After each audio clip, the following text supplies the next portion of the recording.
Hello bachcho, let's see this question. This question says the series in hydrogen spectrum falling in visible region is dash series.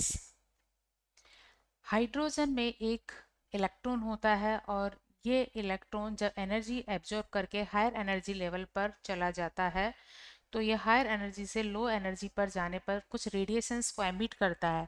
ये radiation hydrogen spectrum में hydrogen lines बनाती है और जब ये lines किसी particular orbit से related होती है तो इन्हें हम सीरीज कहते हैं। तो इस तरह हाइड्रोजन स्पेक्ट्रम में कई सारी सीरीज मिलती है। की concept for this question is hydrogen जिसमें एक इलेक्ट्रॉन होता है, ये इलेक्ट्रॉन एनर्जी एब्जॉर्ब करके हायर एनर्जी लेवल पर चला जाता है। सो ये है एनर्जी लेवल 1, ये है एनर्जी लेवल 2 और इसी तरह ये है energy level 3, energy level 4, energy level 5 और यह है एनर्जी लेवल n इक्वल 6।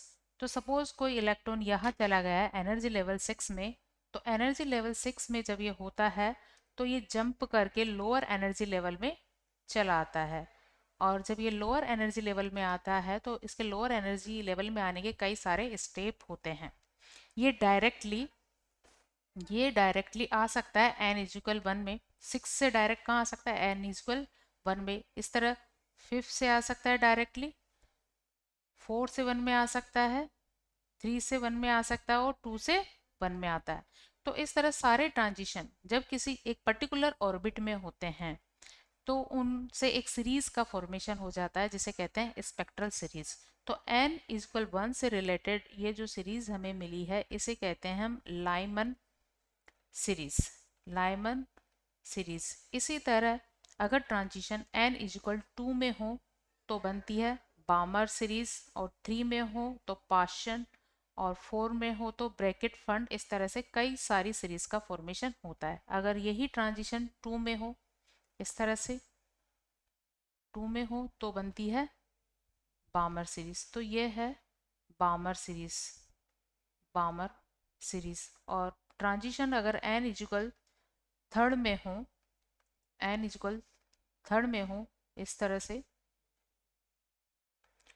तो बन जाती है पाशन सीरीज, पाशन सीरीज। तो इस तरह कई सारी सीरीज का फॉर्मेशन होता है। हमें इस क्वेश्चन में बताना है ऐसी कौन सी सीरीज है जिनमें जो विजिबल रेंज में आती है। अब विजिबल रेंज में आने के लिए यहाँ पर जो स्पेक्ट्रल लाइन बनेगी उनकी वेवलेंथ विजिबल रेंज में होनी चाहिए। सो उनके लिए जो वेवलेंथ होगी, वेवलेंथ जिसे हम लैम्डा से रिप्रेजेंट करते हैं, विजिबल रीजन की रेंज होती है 4000 एंगस्ट्रम से लेकर करीब 7000 angstrom. This is for visible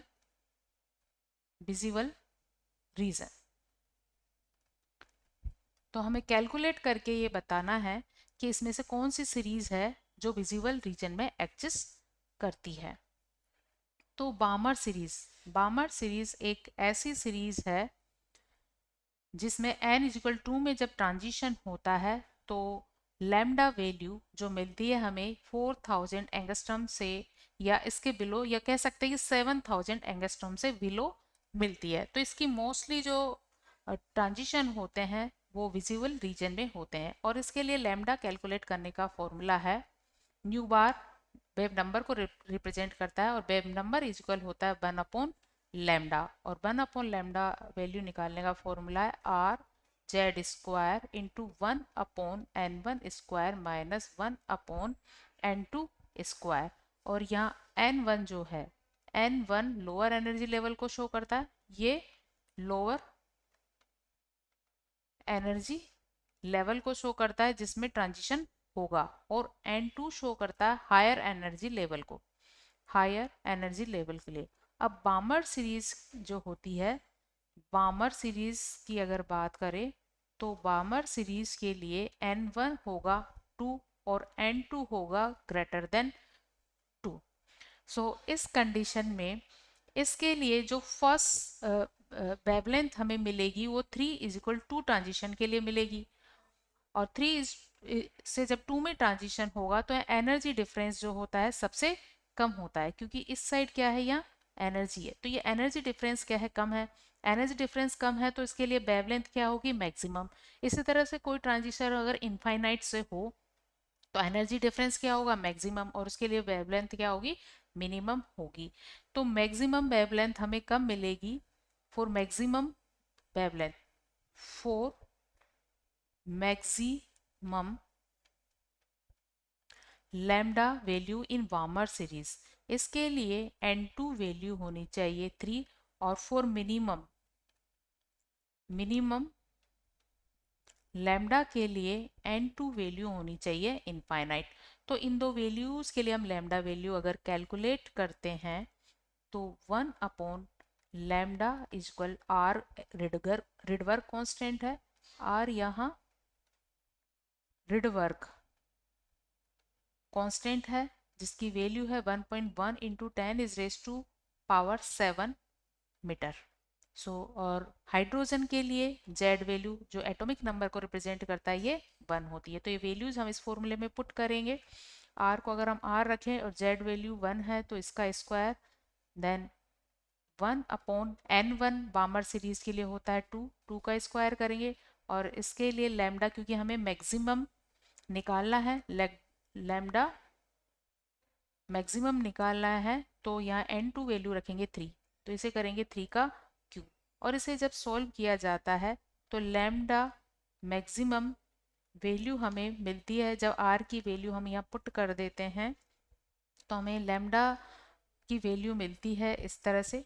ये वैल्यू आती है 36 डिवाइड बाई 5 इंटू 10⁻⁷ इंटू 1.1, और कैलकुलेट करने पर ये वैल्यू आती है 6545 एंगस्ट्रम, जो 7000 से कम है। ये क्या है, 7000 एंगस्ट्रम से कम है, जो विजिबल रीजन को रिप्रेजेंट करता है। इसी तरह हम लैम्डा मिनिमम भी निकाल सकते हैं, और लैम्डा मिनिमम के लिए n2 वैल्यू होगी इनफाइनाइट।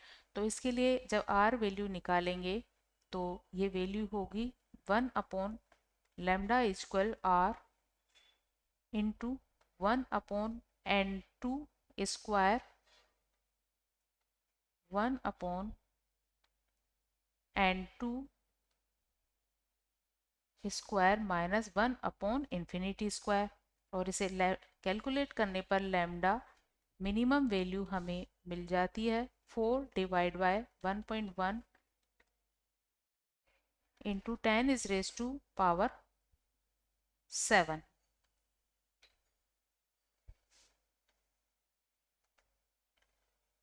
और इसे कैलकुलेट करने पर ये वैल्यू आ जाती है 3636 एंगस्ट्रम। तो ये जो वैल्यू है ये थोड़ा सा कम है 4000 एंगस्ट्रम से, बट इसकी मैक्सिमम जो स्पेक्ट्रल लाइंस है वो विजिबल रीजन में मिलती है। इसलिए बामर सीरीज एक ऐसी सीरीज है जो हाइड्रोजन स्पेक्ट्रम के विजिबल रीजन में आती है। तो इसका राइट आंसर है बामर series. बामर series. Hope you understood it well. Best of